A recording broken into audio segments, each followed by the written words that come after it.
Fantastične hortenzije sa svojim velikim cvjetnim glavama, sastavljenim od mnoštva cvjetića jedinstvene boje, ukras su skoro svakog dvorišta.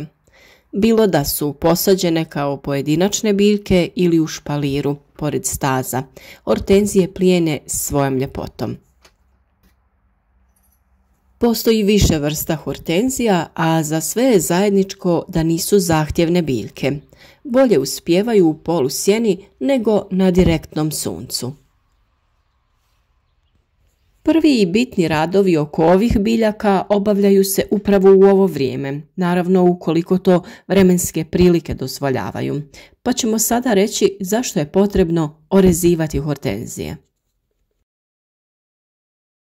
Ukoliko želite saznati još savjeta vezano za uzgoj različitog cvijeća, voća ili povrća, zapratite naš kanal i budite u toku sa radovima.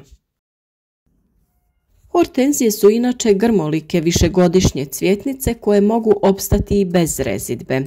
Mogu preživjeti, ali će njihov grm trajati manji broj godina i ljepota cvjetova neće doći do izražaja. Dimenzije grma i cvjetnih glavica uvelike ovise od kvalitete rezidbe.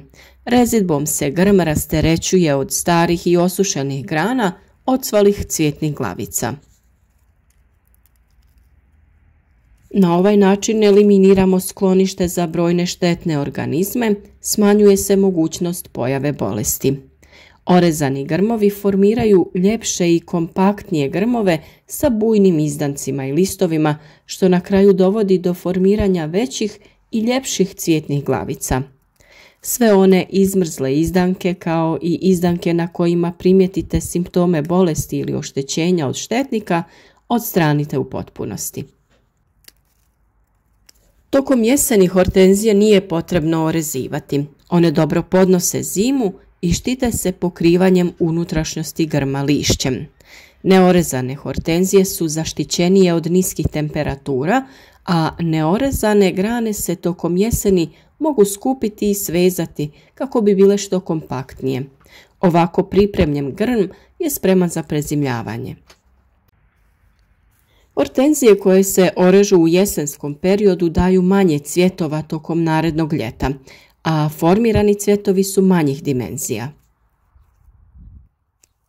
Pravo vrijeme za rezidbu hortenzija je proljeće. Ukoliko niste sigurni što treba napraviti, uklonite one osušene cvjetove i grane, odnosno napravite sanitarnu rezidbu. Kao što vidite, vrlo lako se mogu razaznati grane koje su stare i suhe i njih je potrebno ukloniti prve, kako bi mogli procijeniti što dalje napraviti. Na dosta grana se primijete maleni pupovi pa čak i listovi, te takve grane možemo ostaviti. No, ipak ne želimo ostaviti previše gust grm, tako da slobodno možete ukloniti i neke od njih. Najznačajnije pravilo rezidbe hortenzija je da ih nikad ne prikraćujemo ispod 50 cm. Hortenzije se mogu prikratiti jače ukoliko želite potaknuti vegetativni rast grma. Ovako jako orezan grm će formirati vrlo malo cvjetova ili će cvjetanje skroz izostati. Kod prikraćivanja je bitno da rez bude neposredno iznad pupa do kojeg želite prikratiti granu. Iz sredine grma izrasti će nove mlade grane, a i ove stare drvenaste će iz već formiranih pupova pustiti lijepe bočne izdanke. Hortenzije se prihranjuje u proljeće prije vegetacije i cvjetanja. Tokom razdoblja cvjetanja poželjno je prihranjivati barem jednom mjesečno gnojivima za cvjetnice na bazi dušika. Najčešće se koristi tekuće mineralno gnojivo koje se dodaje prilikom zalijevanja. Prije sadnje zemlja se može obogatiti i kompostom, a za postizanje drugih boja koriste se borove iglice. Također za uzgoj su poželjna i druga ekološka gnojiva kao što je kopriva namočena u vodi. Video o pripremi hranjiva od žare ili koprive naravno imate već na našem kanalu. Mi smo naše hortenzije koje su u zemlji prehranili sa stajskim đubrivom. Okopali smo zemlju oko biljke, pazeći pri tome da ne oštetimo korijenje. U zemlju smo dodali manju količinu đubriva i prekrili sa tankim slojem zemlje. Na ovaj način biljka će dobiti prirodna hranjiva i sve što joj je potrebno za uspješan rast i daljnji razvoj i napredak. Na isti način smo orezali naše hortenzije koje se nalaze u teglama ili posudama i koje preko zime unosimo u zaštićen prostor. Postupak je potpuno jednak. Uklonili smo sve suhe grane i prorijedili malo unutrašnjosti i količinu grana, te smo pokratili one koje su bile previše dugačke, to jest skratili ih na 50 cm. Za njihovu prihranu smo koristili peletirano hranjivo za biljke koje ima sve potrebne nutrijente za poticanje ključnog razvoja. Ovaj put smo koristili organsko hranjivo u obliku mikropeleta. Koristi se kao početno hranjivo prilikom pripreme zemljišta. 67% ovog hranjiva čine organske materije. Hranjivo dovodi do povećanja humusa u zemljištu, bogato je aminokiselinama, bez patogenih mikroorganizama i sjemena korova. Povećava vlažnost zemljišta, smanjuje eroziju i povećava mikrobiološku aktivnost. Na tržištu postoje različiti pripravci koji se mogu koristiti tokom zalijevanja, a koji su namijenjeni upravo za hortenzije. Takva tekuća ili peletirana prihrana trebala bi biti dostupna u svim bolje opremljenim agrocentrima i poljoprivrednim apotekama. Diljem parkova, vrtova i vrtnih centara počelo je cvjetati mnogima omiljeno ljetno cvijeće hortenzije u najljepšim nijansama pastelnih ružičastih, plavih i bijelih tonova. Danas su ljeta nezamisliva bez njih, a odlična je vijest to da se mogu uzgajati i na najmanjem balkonu, pa čak i prozorima. Samo je potrebno imati u vidu nekoliko detalja.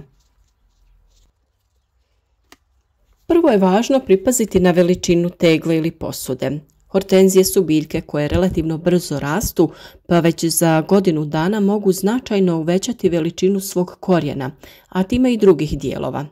Zato je nužno pripaziti na veličinu tegle prilikom sadnje.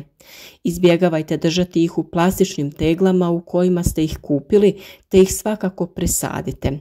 Neka tegla bude u skladu sa vrstom hortenzije koju ste kupili, jer se njihova veličina kreće od pola pa sve do više od 2 metra. Drugo što trebate znati je da ih je bolje smjestiti u sjenovito područje. Ove biljke idealne su za male balkone jer pružaju zaštitu od pogleda, ali da bi uspješno rasle, potrebno ih je smjestiti u to sjenovito polusjenovito područje.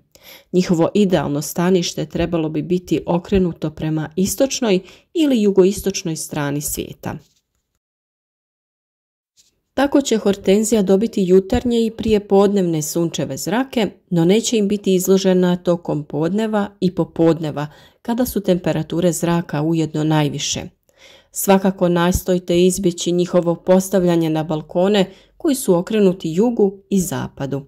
Kada pak stigne zima, premjestite ih u unutrašnjost vašeg doma ako imate prostora, ali ne u one prostore u kojima je izuzetno toplo. Treći vrlo važan savjet jeste da ih zalijevate 2 puta dnevno. Sam naziv ovih biljaka dolazi od grčkih riječi hidros, što znači voda, i angos, što znači tegla, a to dovoljno govori o tome koliko im je potrebno vlažno tlo. Zato ih tokom najvećih ljetnih vrućina trebate zalijevati ujutro i navečer, dok će tokom manje sparnih dana i jedno zalijevanje biti dobar uspjeh. Ove biljke imaju iznimnu moć regeneracije, pa će čak i one uvele nakon jednog zalijevanja ponovno živnuti. A naravno tu je i jedan dodatni trik. Ono po čemu su hortenzije jedinstvene u biljnom svijetu je to što mogu promijeniti boju svojih cvjetova. Postoji vrlo jednostavan način na koji sami možete kreirati paletu boja svojih hortenzija. Naime, tajna je u pH vrijednosti tla. odnosno njegovoj kiselosti ili lužnatosti. Ako je pH tla niži od 6, cvijeće će biti ljubičastih i plavih tonova, a ako je viši od 7, možete očekivati ružičaste tonove. Kako biste saznali koliki je pH zemlje kojom raspolažete, u vrtnim centrima možete nabaviti jednostavni pH tester. Kada saznate vrijednosti i želite sniziti pH, dodajete aluminijev sulfat u zemlju. A ako želite povisiti pH, postignite ga sa vapnencem u prahu. Ipak, imajte na umu da će bijele hortenzije gotovo uvijek ostati bijele jer one vrlo teško mijenjaju boju. Ukoliko vam je ova kratka uputa bila nedostatna, cijeli video o tome kako možete promijeniti boju vaših hortenzija imate već na našem kanalu. Naravno, ukoliko vam je ovaj video bio koristan, bilo bi nam drago da ga podijelite sa vašim prijateljima na društvenim mrežama kako bi i drugi ljudi imali koristi od naših savjeta. A za savjete o uzgoju raznog cvijeća, voća i povrća, prirodnim načinima zaštite, zapratite naš kanal i svakodnevno pratite naše korisne savjete. Ostavite like, pišite komentar, javite nam se od kud nas pratite i naravno bilo kakva pitanja ostavljajte u komentarima i mi ćemo se potruditi da vam odgovorimo u što kraćem roku.